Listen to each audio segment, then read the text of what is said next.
Bienvenue sur le Pink Table Show. Aujourd'hui, on ouvre un sujet qui touche beaucoup nos communautés, l'éducation et la manière dont on grandit l'un de notre culture.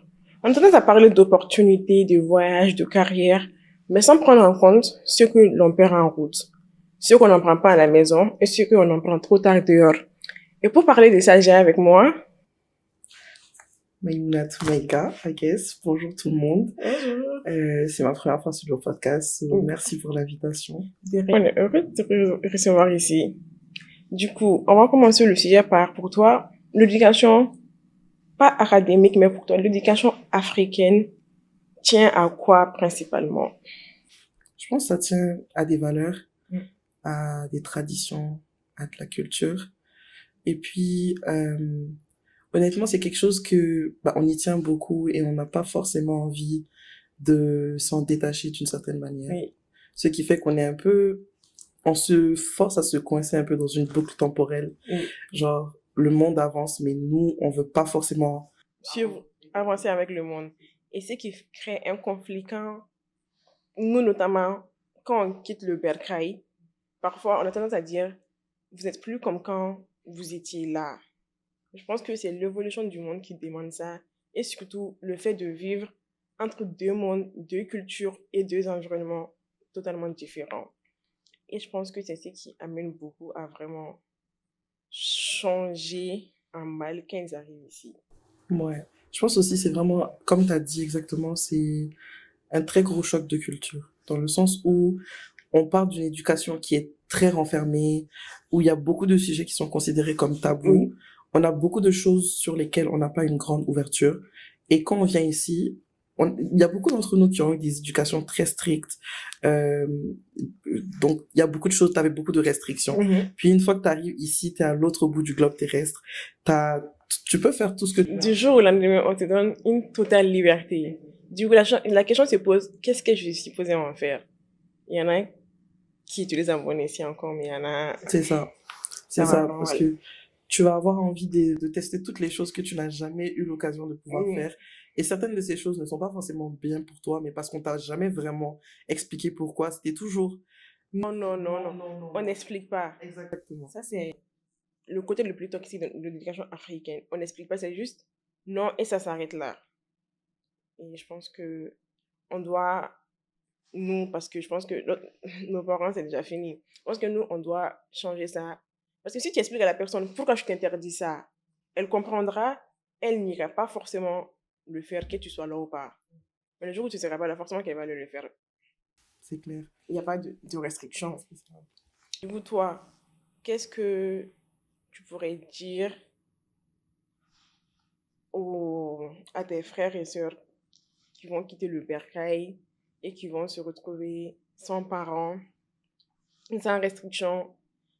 L'indépendance totale, ouais. Je pense qu'il faut déjà bien s'entourer. Il faut vraiment bien s'entourer. On dit beaucoup que oui, en fait, même nous, inconsciencieusement, on se dit que ouais, on a une bonne éducation, on a des valeurs et qu'on a des principes qu'on va respecter. Et que même si c'est pas les fréquentations qui vont changer qui tu es, mais à un moment donné, ton environnement va forcément influencer sur toi, sans forcément que tu t'en rends compte, parce que ça se fait de manière très subtile.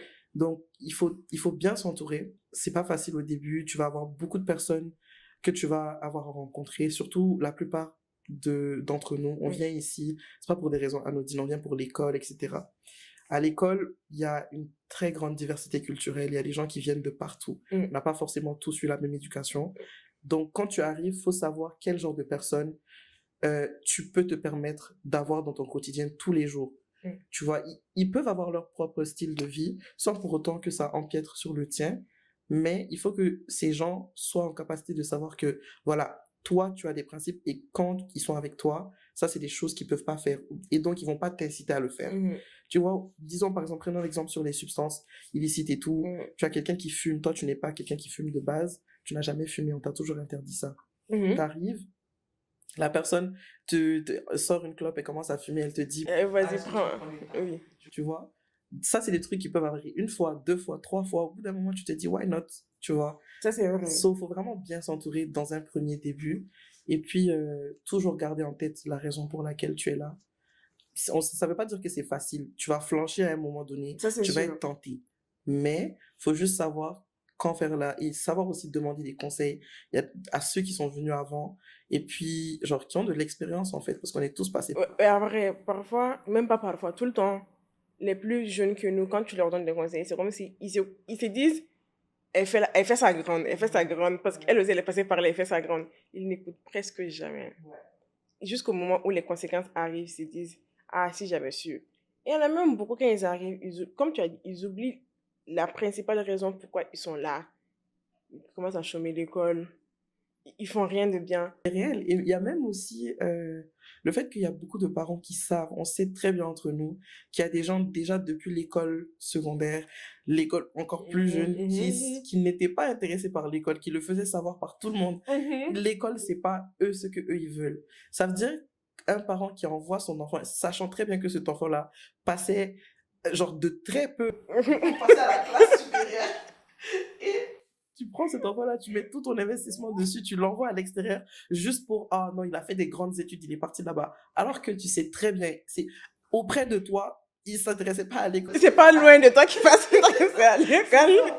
Donc, il faut vraiment qu'on arrête de s'attacher à ces trucs-là, genre ces schémas de vie-là. Tout le monde a un schéma différent. Et c'est pas parce que une personne vient forcément à l'extérieur que Il va réussir. qui va réussir exactement. Genre. Et puis, une personne qui peut rester au pays peut réussir encore plus qu'une personne qui vient ici. C'est une question de chance et chacun a son chemin de vie. Exactement. Mais ouais, les fréquentations, c'est très important. Et puis aussi, les valeurs personnelles. Mais ça aussi, c'est des choses que en tant que parent, parce que bon, moi, je suis pas un parent, mais j'ai l'expérience en tant qu'un enfant. Donc, en fait, on apprend des erreurs aussi de ceux qui sont venus avant nous, tu vois. Donc, nos parents, c'était leur première fois d'être parents aussi, tu vois. Ils ont fait ce qu'ils pouvaient avec les réalités qu'ils avaient. Mais nous, c'est aussi à nous de savoir qu'est-ce que nous, on va changer dans l'éducation de nos enfants à nous pour que certains schémas ne se reproduisent pas et pour éviter certaines choses. On a la chance peut-être que de pas avoir dérivé d'une certaine manière, mais on a tous flanché. À un moment donné, ça c'est sûr. Et même quand je dois donner des conseils à des gens, je prends toujours, avant même de prendre exemple sur quelle autre situation que ce soit, je prends toujours exemple sur ma situation personnelle et mes expériences personnelles parce qu'il n'y a rien de mieux pour dire ce qu'il y a en fait par rapport à ça. C'est ce que tu as vraiment vécu. Exactement. Comme moi, par exemple, toute ma vie, j'ai toujours très bien étudié à l'école. Je n'ai jamais redoublé aucune classe et j'ai toujours été parmi les premiers de ma classe. Et ça n'a jamais été un problème, tu vois.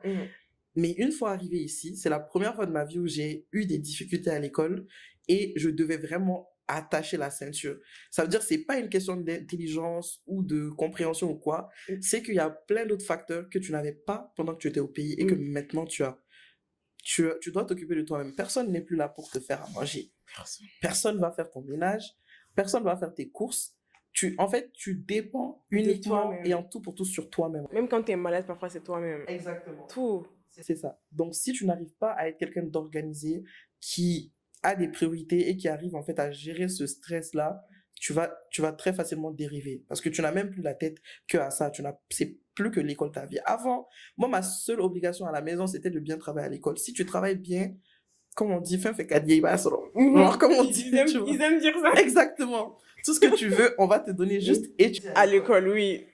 Et surtout que parfois, même à la maison, quand il y avait les travaux domestiques et tout, on disait non, elle a un examen, laissez-la tranquille. Sauf que là, qui va dire elle a un examen? On s'en fout, tu as un examen à 1 heure, tu t'as préparé, tu vas préparer. Tu vas préparer. Tu vas pas mourir de faim. Tu vas pas non plus aller à l'école sans te laver. Tu vas pas partir avec des vêtements sales. Tu fais tout. Et moi, je pense que ça responsabilise beaucoup le fait de venir à l'extérieur. Parce que je pense qu'on serait resté au pays, on n'aura pas atteint la maturité qu'on a maintenant. Parce que, je le dis tout le temps, mais on est arrivé ici, on était vraiment jeunes. Même si dans notre tête, on pensait qu'on était âgés, mais on était vraiment jeunes. Et je disais ça à ma mère l'autre jour. Je disais que je ne me vois pas envoyer ma fille ou mon fils de 17 ans à des kilomètres de moi comme ça. On était des bébés quand on arrivait.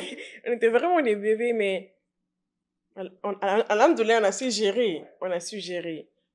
Sans oublier le fait que c'est pas tout le monde qui arrive à l'âge standard. C'est-à-dire qu'en général, ça va être 18 ans parce que c'est à 18 ans en général qu'on passe le bac et tout. Mais il y a des personnes qui passent le bac à 16 ans. à 16 ans, parce que c'est pas lié à une question d'âge, c'est un cheminement académique. Donc, une fois que tu as ton bac et tout, on t'envoie à l'extérieur. Maintenant, à 16 ans, tu arrives dans un pays inconnu, tu n'as pas de famille, tu n'as rien, et tu es livré à toi-même. Toi seul. Et surtout pour les papiers administratifs, moi, je me rappelle, c'est la merde. Heureusement que j'avais ma soeur avec moi, parce que moi, quand je suis arrivée, j'étais pas majeure.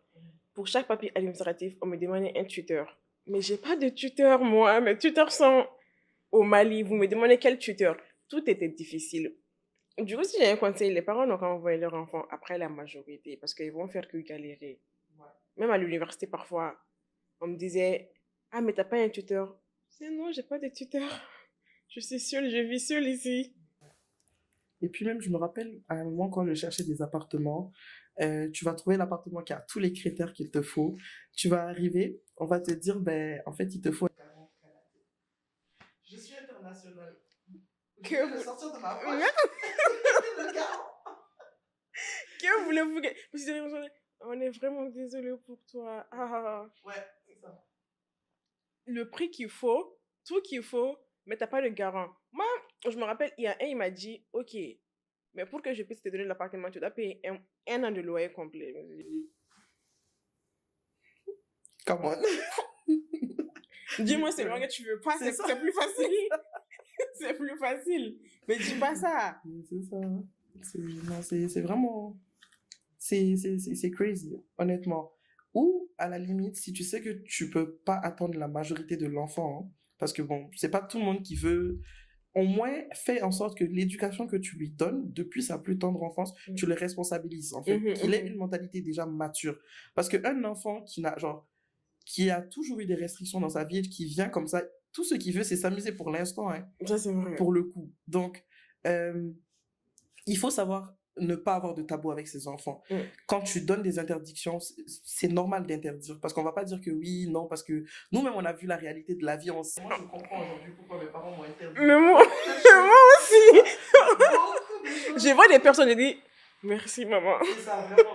Dieu merci. Parce que ça aurait pu être pire, tu vois. Tellement pire. Mais il faut savoir comment donner ces restrictions-là. Quand tu dis pourquoi, explique à la personne pourquoi. Il y a certains termes que, voilà, s'il est très jeune, tu peux pas comme rentrer trop dans les détails, mais tu lui expliques que c'est pour son bien parce qu'il y a telle chose, telle chose, telle chose. Ça revient un peu au sujet duquel on parlait, genre un peu de l'éducation un peu sexuelle, tout ça et tout. Dans nos cultures, qui fait que certaines personnes apprennent tout au dehors. Ça, je n'en disconviens pas. Je pense que c'est facile pour personne d'aborder ce genre de sujet avec tes enfants parce que tu veux les préserver. Mais il faut qu'on fasse la différence claire entre incitation et sensibilisation.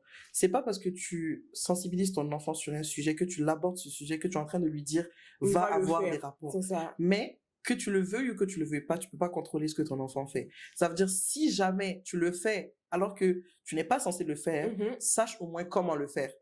Pour éviter... Et ce qui va arriver. Et ce qui va arriver, les tenants et les aboutissants.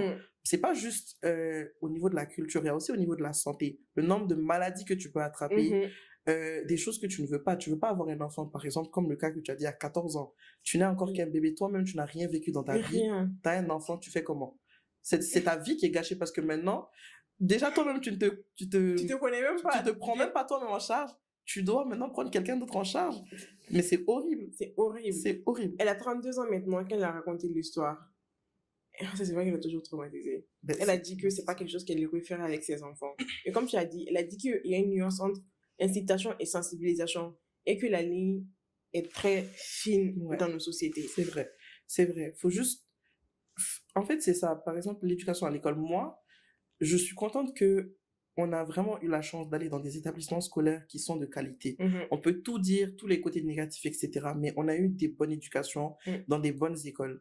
Et, par exemple, dans mon lycée, je me rappelle, mon prof de biologie, c'était quelqu'un qui, en fait, il allait au-delà de son travail même, tu vois. Il n'avait pas le tabou. Exactement, il n'avait pas le tabou et il enseignait son cours. Et en enseignant son cours, en fait, il abordait des sujets sociétaux en expliquant certaines choses. Par exemple, quand on est arrivé sur la leçon sur la reproduction, etc., il nous donnait beaucoup de leçons de vie et il nous expliquait les choses, genre telles qu'elles sont, mais de manière très subtile, dans le sens où c'était pas déplacé, tu vois. Et je pense que ça, c'était très bien parce que même des garçons, il y a des garçons aussi dans la classe, tu vois. C'est pas que des filles. C'est ça. Tu fais bien de le préciser. Voilà.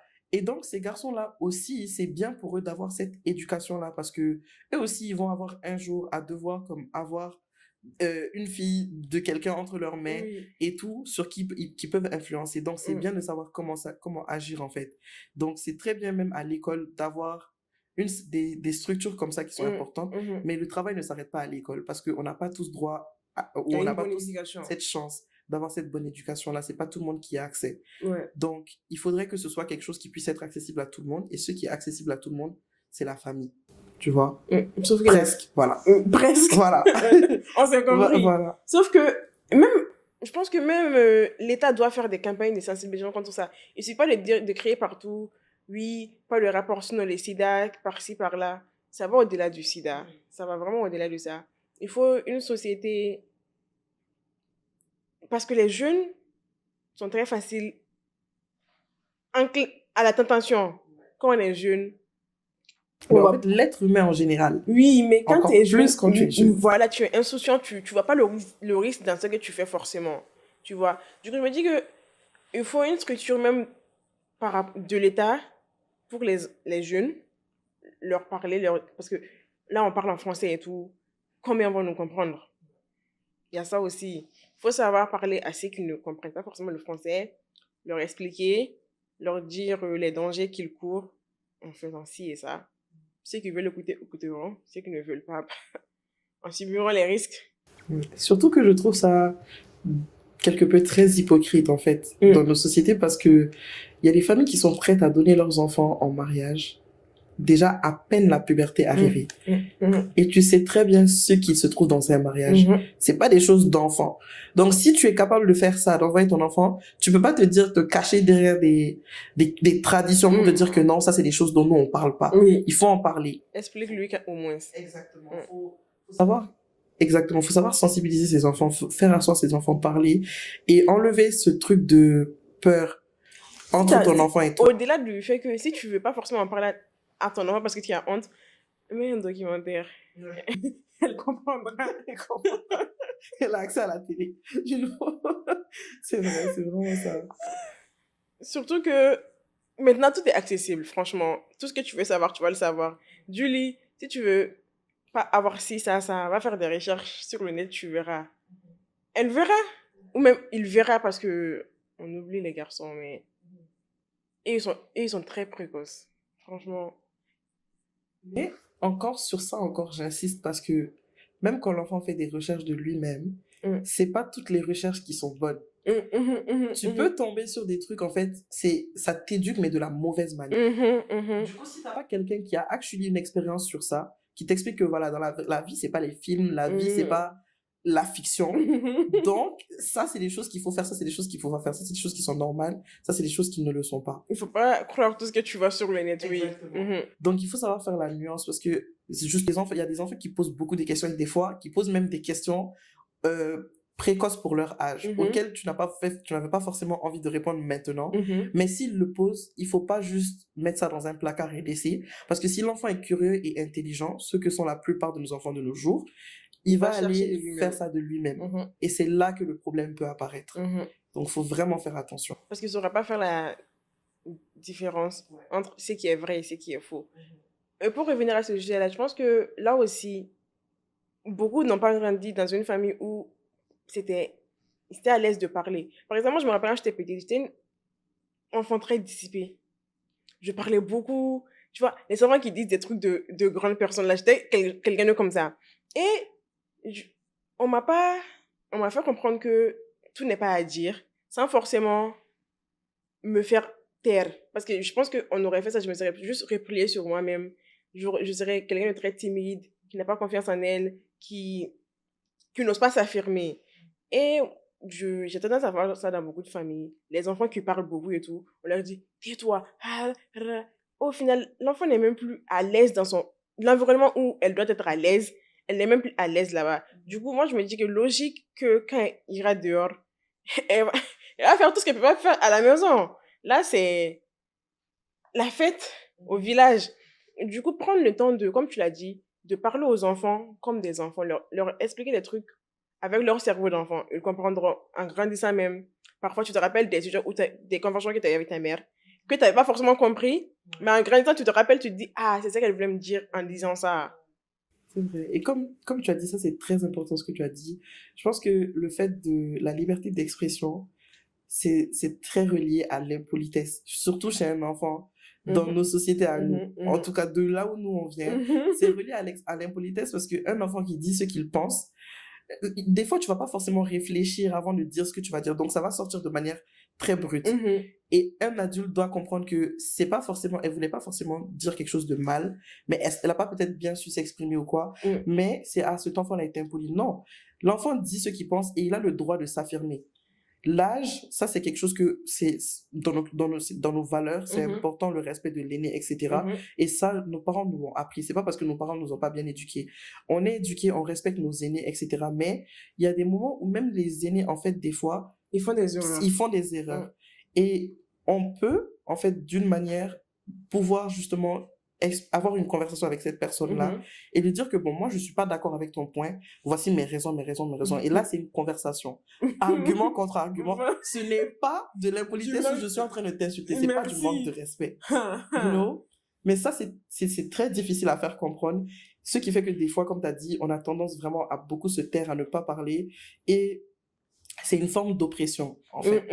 Parce que plus tard, une fois que l'enfant a cette matrix-là dans la tête, même plus tard, c'est difficile pour elle, même dans la vie professionnelle, de s'affirmer. Parce que tout c'est ce où le fait de juste dire ce que tu es, ça te rend arrogant ou autant, que même dans le milieu professionnel, quand on leur demande quelles sont tes compétences, ils sont très dans l'humilité, je vais pas me vendre, parce que on leur a dit depuis tout petit que c'était impoli de faire ça. Or que non, il faut savoir parler. Il faut s'affirmer, il faut savoir parler et il faut savoir sa valeur en fait et se reconnaître en tant que tel. Tu vois, et ça c'est dans tout, pas seulement professionnellement, même dans les relations amicales, dans les relations, toutes sortes de relations en fait. Oui, c'est ça de société. Qui fait que quand tu te reconnais pas, tu es très facilement malléable. Tu sais pas qui tu es. Tu vas forcément t'identifier à tout le monde, toutes les personnes qui vont rentrer dans ta vie. Donc, tu vas prendre un peu de partout, sauf que un peu là n'est pas forcément positif. Tu te retrouves avec un gros sac rempli, en fait, de... Ce que tu n'es pas, de ce que tu n'es pas. Tu t'assimiles. Tu oublies ton identité, ta culture. Il y a des gens, je sais pas, il y a ces personnes, à chaque fois que tu les rencontres avec un nouveau groupe d'amis, tu les reconnais pas. Leur personnalité change en fonction de avec qui ils sont. C'est parce qu'ils ne se reconnaissent pas. Ouais, c'est vrai. C'est vraiment ça. C'est parce qu'ils ne se reconnaissent pas. Et je pense aussi que tellement que on est dur, en fait, entre nous-mêmes, le jugement, c'est quelque chose qui est très présent dans la société. Moi, par exemple, la majorité des personnes que je côtoie au quotidien, vraiment, tu fais partie de l'une des rares Maliennes avec qui je traîne. Genre, et que vraiment à chaque fois qu'on se voit, on est capable d'avoir des conversations qui sont intéressantes et je ne me sens pas mal à l'aise. Parce que c'est pas tout le monde qui a cette ouverture d'esprit-là et c'est pas tout le monde qui sait faire la part des choses. Est-ce que tu sais que l'éducation, ça joue beaucoup sur ça? Je pense que tu es quelqu'un qui a beaucoup voyagé étant petite. Ce qui fait que tu as été confronté à plusieurs cultures, plusieurs modes de vie. Ça t'a donné une certaine ouverture d'esprit sur le fait de ne pas juger quelqu'un. Chacun a sa manière de vivre. Chacun, à la fin de la journée, chacun est comme il est. On n'a pas connu les mêmes éducations. Au-delà de ça, tu ne sais pas ce que la personne endure chez elle. Du coup, tu juges seulement par ce que tu vois. C'est ça. C'est ça. Je pense que mon éducation, c'est ça qui a fait que j'arrive à ne pas me perdre malgré le fait que je suis pas forcément tout le temps avec des Maliens ou des gens qui viennent de chez nous. Mais j'ai mon identité et je sais justement où est ma limite et quand il y a des choses que moi ça ne fait pas partie, en fait je les juge pas parce qu'ils ont leur propre, c'est comme ça qu'ils ont grandi, voilà. Chez eux c'est quelque chose qui est normal même dans leur famille, tu vois. Donc quand ils font certains comportements, toi tu es là en mode wow, ça tu rentres dans le jugement. Non, c'est en mode vous avez vos propres modes de vie et je ne rentrerai pas dans ce mode de vie parce que ce n'est pas le mien. Je vous comprends, mais exactement. À force de t'affirmer, eux, ils comprennent. Ça veut dire dans le sens où maintenant, ils savent très bien la limite. Moi, mon ami, à chaque fois quand il dit, ah, j'ai fait à manger, mais j'ai acheté du poulet halal pour toi. Tu vois? J'ai acheté de la viande halal parce que je sais que toi, c'est pas ça. Et c'est comme ça, sa mère, elle m'appelle, sa mère, elle me dit, ah, ça fait longtemps que je t'ai pas vu à la maison. Est-ce que tu as peur? Parce qu'il y a du porc, ne t'inquiète pas. Il n'y a pas de porc. Parce que tu leur as montré que toi, dans ta religion, on mange halal. C'est ça. Et c'est pas juste sur la religion, c'est même les modes de vie, genre, les traditions, les cultures, tout ça, tout ça. En fait, la manière de réfléchir. C'est ça. Il y a tout qui rentre en compte. C'est ça, réellement. Réellement. Ma mère, elle est venue récemment en vacances et tout. Et je lui ai présenté ma copine, justement. Ma copine, elle a genre sa manière, comment ils ont leur code, en fait, même comment ils parlent à leurs parents, etc. C'est différent de comment nous, par exemple, on se comporte avec nos parents d'une certaine manière. Mais quand elle parlait avec ma mère comprenait. Ma mère, elle était en mode genre... Je lui disais, mais en fait, moi, à l'époque, il y a certains trucs, genre, je n'aurais pas pu dire, mais ma mère, elle comprend aussi. Elle se dit, parce qu'on n'a pas la même éducation et c'est les réalités de chacun. Il faut s'adapter. Il faut s'adapter tout en restant dans le respect. Et c'est tout. Je sais que notre société n'arrive pas à faire s'adapter à... Même entre nous, on se juge, genre... C'est ça. C'est ça. Le jugement est très présent. Ce qui fait qu'on se renferme chacun. Et c'est justement ça, l'hypocrisie sociale, justement, dans le sens où il y a des gens, ils font certaines choses même pires que les choses sur lesquelles ils te jugent, toi. Mais comme on ne le voit pas. Comme on ne le voit pas, et ben c'est OK. Tu vois, c'est OK. C'est le monde toxique. Voilà. Mais ouais, je pense que vraiment, à retenir, c'est vraiment le fait que on a besoin d'une plus grande ouverture d'esprit. Comme tu as dit, nos parents, ils ont déjà fait leur part. C'est un peu trop tard pour changer tout un tout, parce que c'est toute une vie de principes. Et tu peux pas changer ça comme ça en un claquement de doigts. Non, ça, on ne peut pas faire ça, mais nous, on peut faire un changement sur les générations d'après, mais il faut qu'on fasse très attention à ne pas tomber dans la débauche, en fait. Dans la perversion, encore une fois, la ligne est très fine entre les deux. Très fine. Très fine. Mais comme tu as dit, vraiment... On a eu cette chance-là de venir à l'extérieur. C'est pas, les avantages, c'est pas juste l'éducation. Ça va au-delà de ça. Il y a des bonnes écoles chez nous. Bien sûr. Il y a des bonnes écoles chez nous, il y a des bons profs. Bah oui. Tu vois? Mais quand on vient ici, c'est un packaging, en fait. Tu as l'expérience de vie, dans le sens où quelqu'un je peux avoir fait les mêmes études exactement qu'une personne qui se trouve dans un certain pays, dans notre continent, whatever.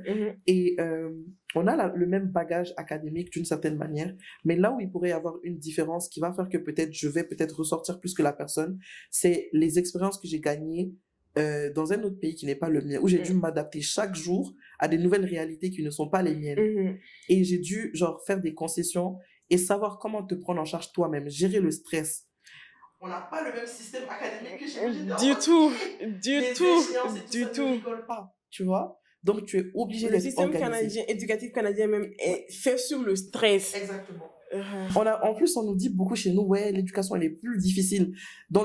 Elle est plus difficile dans le sens où on nous donne du matériel, on dit bichez ça. Et puis c'est bichez-le et c'est tout. Ici, c'est plus la compréhension. Voilà, c'est très hybride. On mélange la théorie, la pratique, tout ça. Oui. Mais il y a des rigueurs, même si c'est facile, c'est pas facile. Tu dois atteindre un certain niveau. Ouais. C'est ça qui... Non. C'est l'excellence. En fait, continuellement. Pas juste la performance sur un truc. Tu as dit le mot. C'est ça. C'est l'excellence continuellement. Tu n'as pas le droit à l'échec. C'est ça, exactement. Ça nous apprend à dealer avec le stress. Ça nous apprend. Je pense que dans la vie de travail, après avoir vécu tout ça, quand tu retournes, il n'y a rien qui peut vraiment être hors de ta portée. C'est ce que je disais. Quand je parlais avec ma mère, je disais à ma mère que je pense que le monde du travail est plus facile que ce que je vis là actuellement. Et tu trouves aussi? Je trouve aussi, totalement. Je ne sais pas si toi, tu as eu déjà à faire comme des jobs ici ou pas. Non. Mais moi, j'ai eu cette expérience-là. Pendant tout l'été, je travaillais à temps plein. Et j'étais en mode, c'est fatigant. Tu peux dire tout ce que tu veux, mais il n'y a pas ce stress-là que l'école t'apporte. Tu vois? At the end of the day, à l'école, au travail, tu te lèves le matin, tu commences ton shift, tu fais ce que tu as à faire. À la fin de ton shift, le travail, tu n'en parles plus. Tu n'es plus ton problème. Ce n'est plus ton problème. Que tu devais... Si c'est pas fini, c'est fini, c'est pas fini. Toi, c'est pas ton problème. Ton shift, c'est fini. Tu rentres. Mais là, l'école, tu y penses même en dormant. Tu te couches en pensant à ça, tu te réveilles en pensant à ça. C'est quand tu même pendant les vacances, tu penses aussi, les examens de 60%. C'est vraiment, c'est horrible, là. C'est horrible. Tu es là en train de passer un bon moment. Ouais. Il y a l'examen. Tu rigoles, ton sourire, il disparaît d'un coup. Un coup. Moi, je rigole pas. Je rigole pas parce que c'est pas drôle. Ou quand tu sais que tu as foiré un examen et que tu vois la notification, les notes sont postées, ça peut gâcher toute une journée. Et aussi le fait que les pourcentages dans les notes et tout. Donc, si tu sais que tu as raté tel examen, tu sais que les deux autres là, si tu rates, tu échoues le cours. Tu échoues le cours. Je pense que surtout les pourcentages, je pense pas, je sais pas si c'est partout, mais les pourcentages, moi, c'est quelque chose, c'est tellement stressant. Surtout, j'avais un cours, c'était 2 examens, 50%, 50%. Genre, un examen de mi-temps qui fait 50%, un examen final qui fait 50%. C'est la folie. Ça, c'est la folie. Tu vois, quand il y a ce genre de cours-là, tous les autres cours ne sont que optionnels à tes yeux. Ouais. Tu veux que valider ce cours-là. En plus, c'était un cours très difficile. Ça passe ou ça casse. C'est vraiment... C'est très... C'est quitte ou double. Ouais, voilà. Exactement. Du coup, vraiment, c'est ça. C'est la rigueur continuellement, l'excellence. Et puis, l'école, ils s'en foutent, en fait. Ils vont dire, oui, on tient à la santé mentale de nos... Mais vous êtes la raison de nos problèmes mentaux. Vous êtes à la base même de nos problèmes mentaux. Donc, c'est vraiment... ouais, c'est ouf. Ils cherchent même pas à essayer d'alléger un peu les charges et tout. Non! Mais après, heureusement que ça dure 6 mois, non? Ouais. Heureusement. Ça dure... actually, ça dure 8 mois. On finit en avril. Mais parce que c'est 4 mois, genre septembre, octobre, novembre, décembre, 4 mois. Janvier, février, mars, avril. Donc, c'est 8 mois. Oui. Mais bon, c'est séparé en 2 semestres, donc ça le fait. Je pense que nous, c'était quoi? 6 mois, 6 mois ou pas? Non, c'était pas 6 mois, 6 mois. Au Mali? Oui. Je pense que c'était de octobre à juin. On faisait les trimestres, on faisait 3 trimestres. Oui. Donc 3 mois, donc ça faisait 9 mois à la fin, je pense. Mais tu imagines 9 mois dans ça? Ouais. Ah non. Même 8 mois là, déjà, c'est chaud. Même durant l'été, tu profites, tu repenses à la rentrée. Le stress va revenir. Ça, c'est une phrase qu'on disait tout le temps. On était en mode, à chaque fois qu'on se disait, on va rester à la maison, on va se reposer. Mes amis disaient, tu as oublié toute la souffrance qu'on a eu pendant l'année scolaire. On va sortir. On va s'amuser. Parce que après, on va regretter. Tu vois? Même au-delà du fait qu'on va regretter à la rentrée, mais on est jeune en fait. Si on ne regrette pas à la rentrée, on regrettera le jour où on sera marié avec des enfants. Voilà. On est jeune. C'est le conseil que je donne tout le temps aux jeunes. À la limite du raisonnable. Profitez parce que vous ne serez jamais aussi jeune, mais à la limite du raisonnable. Je ne vous dis pas de faire des bêtises. Profitez et ayez des limites. Fixez-vous des limites. Fixez-vous des limites. Fixez-vous des limites parce que profiter de la vie ne veut pas dire gâcher sa vie. Si tu profites d'une manière, voilà, ça veut pas dire gâcher sa vie parce que tout ce que tu fais aujourd'hui, en fait, ça pose les bases de ce que tu vas faire plus tard. Et c'est pour ça qu'on se retrouve avec beaucoup de personnes âgées qui sont très inconscientes. Je suis désolée du terme, mais il y a des personnes qui sont âgées. C'est comme la phrase, c'est seulement leur âge. Les cons aussi vieillissent. Voilà, c'est ça, exactement. Ils n'ont pas su, en fait, faire la part des choses dans leur enfance. Et une fois grandis maintenant, soit ils veulent rattraper le temps perdu, soit ils ne savent pas comment se comporter. Soit ils deviennent aigris vis-à-vis des jeunes. Vis-à-vis des jeunes, c'est ça. Donc, en fait, si vous ne voulez pas devenir des gens grincheux plus tard, si vous voulez pas devenir des ratés, profitez, mais ayez des limites. À la limite du raisonnable. Voilà, profitez autant que vous voulez. Quand c'est l'été, quand c'est les vacances, amusez-vous, voilà, vraiment, faites des trucs sains, tu vois, on peut s'amuser de manière saine. Sans se saouler tous les soirs. Tu vois, j'aurais jamais pensé que aller, par exemple, au parc pour faire de la peinture, ce serait une activité que je ferais, mais je me suis rendu compte que c'est très relaxant. C'est relaxant, c'est reposant. Tu fais le vide, vous rigolez. Genre, on va au karaoké, aucun de nous sait chanter, mais on y va seulement, c'est amusant, tu déstresses. Tu déstresses. Voilà, c'est des manières un peu... c'est des manières anodines, mais genre qui enlèvent en fait le stress, qui te font oublier. Et tout, et tu t'amuses en réalité. Genre, faites des side quests. Autant que vous voulez, checkez seulement les points sur vos listes. Voilà, faites des aventures. Des to-do list. Des choses à raconter à vous. Merci. Et ça les fera rire parce que ton enfant, il viendra te dire telle chose. Toi, tu auras toujours quelque chose à lui dire. Tu vois. Surtout que ça va te permettre de ne pas juger ton enfant. Tu vas dire. En fait, t'es passé par là, tu peux pas les juger. Tu savais ce que j'avais fait à ton âge. C'est-à-dire que ma mère elle me disait la dernière fois. Elle m'a dit, tu vas rien faire que moi, j'ai pas fait. Je me suis dit, ok. Moi, je dirais ça à ma fille. Ouais, tu vas rien faire que moi, j'ai pas fait. Et ça vous rend aussi complice parce que tu auras toujours des conseils à lui donner, oui. Surtout, comme tu as dit, des aventures à raconter. Oui. C'est ça, genre vous serez toujours en train de communiquer, de dire, like you can relate. Des fois, ton enfant veut te raconter des choses, mais en fait, il n'a pas l'impression que tu peux t'identifier à ce que tu vas lui dire. Oui, mais après, nous, on voit nos parents, que c'est qu'ils sont maintenant. On oublie parfois qu'eux aussi, ils ont eu une jeunesse. Ils ont eu une jeunesse, c'est vrai. Ils ont fait les fous comme nous, mais on les voit que c'est qu'ils sont maintenant. Mais après aussi, chaque génération a ses réalités, dans le sens où nous, nos parents, ils ont vécu en fait leur vie à fond, mais avec les moyens du bord, avec ceux qu'ils avaient. Par exemple, les réseaux sociaux, qui sont quelque chose de très nuisible. Ça peut être très nuisible, ça peut être pratique comme ça peut être très très nuisible. Et l'effet nuisible, c'est quelque chose qui est très présent. Et je pense que ils n'avaient pas cette toxicité. Oui, mais moi je pense que l'effet nuisible est arrivé surtout avec cette nouvelle génération. Je sais pas si tu te rappelles des années 2015, 16, 17, quand on était sur Facebook. Vraiment. La Kim Kylie era, etc. Le moins gênant. Il n'y avait pas ce jugement constant. Mais maintenant, tu postes quelque chose qui te plaît. Il y a quelqu'un là-bas qui va dire que c'est gênant. Voilà. En fait, c'est ça. Avant, je pense que les réseaux, c'était plus comme chacun affirmait sa personnalité. Chacun était qui il est. On s'amusait juste. On s'amusait juste parce que c'était ça le but. Maintenant, si c'est devenu que tout le monde est devenu influenceur, chaque post que tu dois faire doit être millimétré. L'éclairage, l'arrière-plan. Tu te mets à ranger ta chambre alors que ça fait 2 mois que tu n'as pas rangé. Mais parce que tu dois poster. Là, tu te mets à ranger, tu te mets à faire.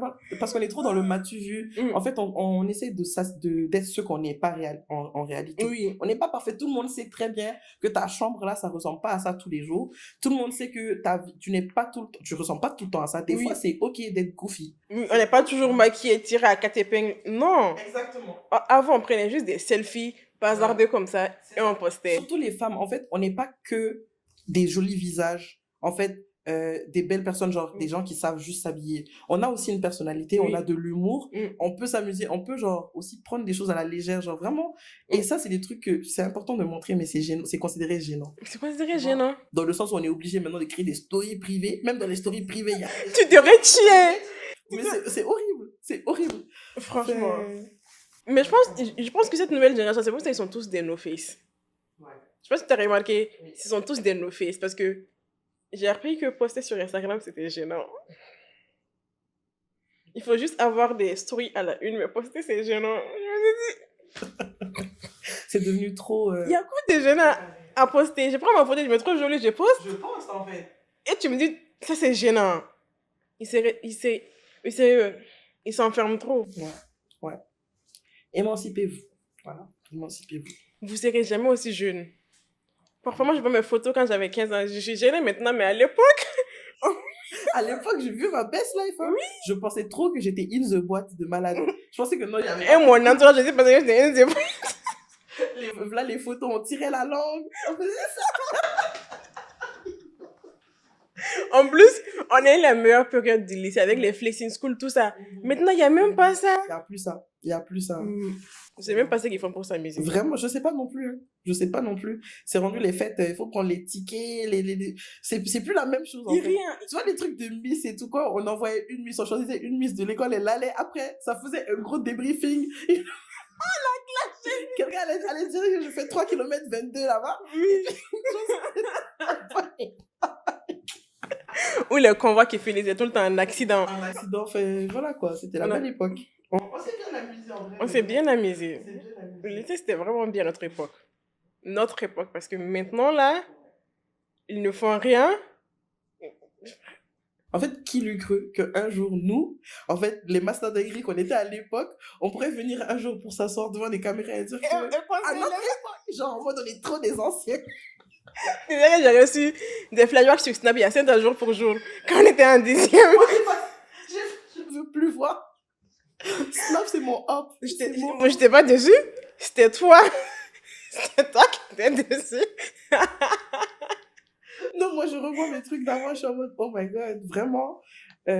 Qu'est-ce que j'avais dans la tête? Qu'est-ce que j'avais dans la tête? Je pensais à quoi? Passé par la tête. Mais sur le moment, on vivait et on s'amusait. Tu vois, c'est maintenant qu'on trouve ça gênant. Oui. Mais à l'époque, c'était très drôle. On s'amusait et puis c'était bien. L'important, c'est de s'amuser. Au moins, on en garde des souvenirs. On ne serait pas des vieilles grincheuses en train de dire oui. Regardez là, avec son jean serré. Mais c'est son âge. C'est où la pertinence? Enfin, je comprends pas. Elle a 16 ans. Il y a toujours cette vieille aigrie quelque part. Mais du coup, là, je pense qu'on se rapproche de la fin. Mais j'aimerais te poser une question. Vu que là, on est en fin d'année, des résolutions, ce qu'on fait, ce qu'on ne fait pas. Du coup, toi, c'est quoi tes résolutions, on va dire, pour l'année 2026?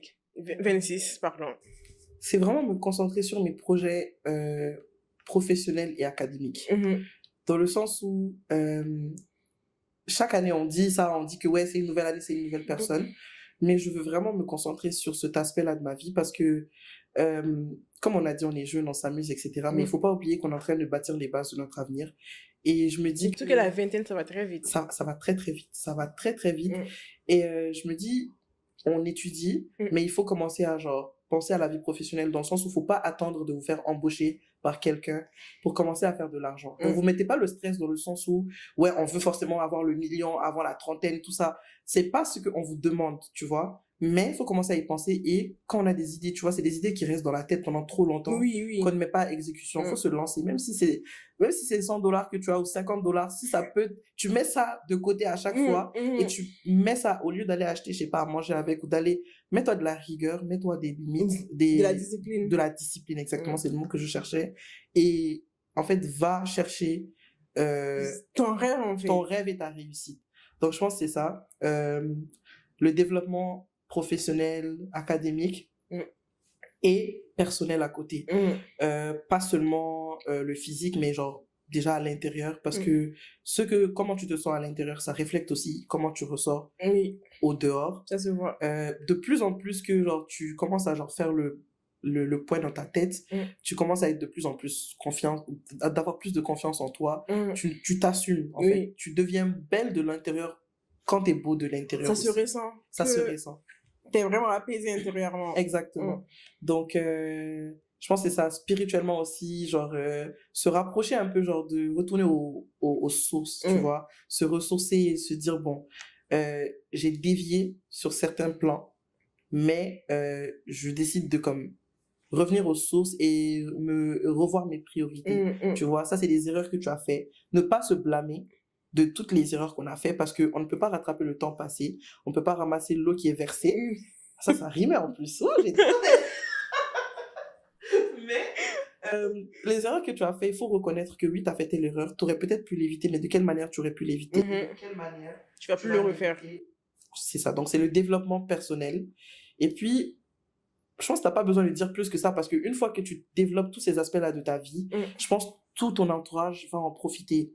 Tes relations avec les gens vont changer parce que tout commence à s'incliner. Tout commence à s'aligner, c'est ça. Donc, commencez par vous-même. Moi, personnellement, en tout cas, je commencerai par moi-même. Santé mentale, prendre ça au sérieux. Parce que malgré le fait qu'on nous dit que ouais, ça, c'est des trucs des gens d'en face, du continent d'en face, pour pas dire les termes, mais non, tout le monde a un cerveau, tout le monde a un cœur, et voilà, on passe tous par des phases difficiles, donc c'est ça. Prenez en compte votre santé mentale, votre santé physique, voilà, pour ne pas vous retrouver à avoir des problèmes de genoux, de dos, de tout ça. S'il faut aller à la gym, allez à la gym. Moi, j'ai commencé, l'année prochaine, je vais me présenter à Miss Mali, d'accord.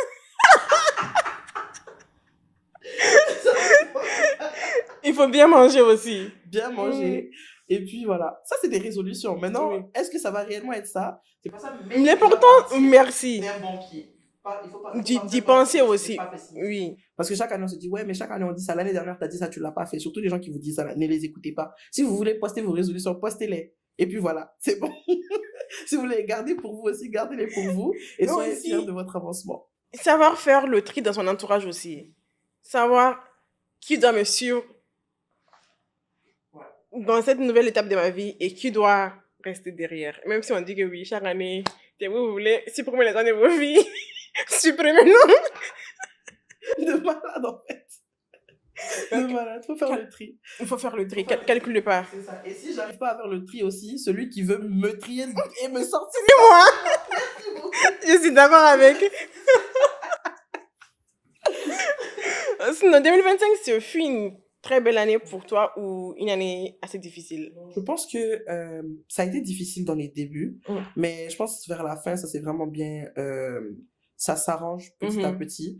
Je passe énormément de temps à étudier, énormément de temps dans mes cours, mais genre, je me dis, je profite pendant les week-ends, tu vois. Genre, je me permets de souffrir et je me dis, you know what, t'auras tes 2 jours de repos, tu vas te reposer, ça va se passer. Et ça, je me sens encore mieux maintenant. Parce que les gens me disent, ah, mais t'es tout le temps enfermé, tu ne sors, on te voit plus. Écoute, c'est bien que vous ne me voyez plus. C'est ça même mon but, tu vois. Que vous me voyez tout le temps, Voilà, que vous me voyez tout le temps. Parce que là, je fais ça, mais qu'est-ce que je fais à côté?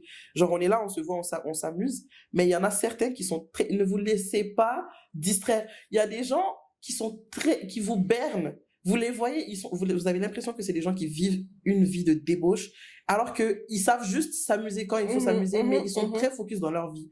J'ai été très surprise de voir que des gens que j'ai rencontrés pendant l'été ou genre pendant le moment où il n'y avait pas d'école, il n'y avait rien du tout, que je voyais tous les jours dehors, même quand moi j'étais dedans, tous les jours, c'est leur story, ils sont dehors tous les jours. J'étais même surprise de voir que certains étaient scolarisés, hein. Pour être honnête. Et en plus, qui étaient près de graduer, il y en a qui ont déjà gradué, il y en a qui ont des travails. Ça veut dire que vous n'êtes pas tous au même stade de votre vie, donc sachez qui est autour de vous. Toi, t'es là, tu t'amuses avec des gens qui ont déjà un taf, ils ont leur diplôme, ils ont un taf et eux, ils sont en train de décompresser pendant le week-end avec toi. Alors que tu as un examen lundi. Dimanche, tu es en train de faire la fête. Attention! Attention! Allah!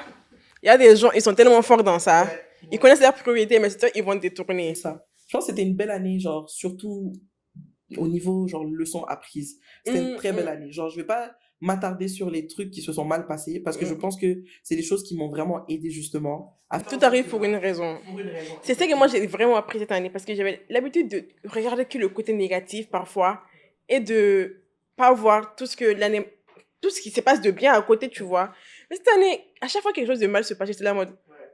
Ça devait se passer comme ça, en fait. Exactement. Et quand tu commences à réfléchir comme ça, ton cœur s'allège. Hein. Oui. Parce que quelque chose ne va pas te truquer sur la conscience pendant trop longtemps. Genre, ça devait arriver, c'est comme ça, tu ne peux rien vraiment y changer. Et puis, c'est déjà passé, ouais. C'est ça. J'ai pas commencé à m'éterniser sur ça. Sur ça, exactement. Passe à l'étape suivante. Merci. C'est facile à dire. Et même si l'étape suivante aussi amène son lot de problèmes, c'est pas grave. On avisera.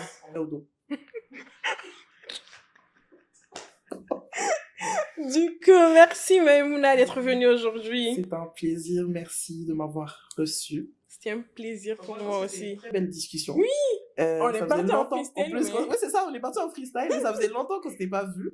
Donc c'était très, très, très agréable et tout, ça fait du bien. Dieu leur de s'abonner, de partager. Abonnez-vous, partagez, donnez la force, guys. Donnez la force, en fait. On est là, on sort nos tripes. Vous savez pas les backgrounds. Là, c'est l'hiver. On est en full talent. On essaie d'être cute. Il fait froid dehors, guys. Merci. Donnez la force, faites pas les rats. Voilà. Donc, c'est ça. À la prochaine. Oui, commandez. À la prochaine, bisous.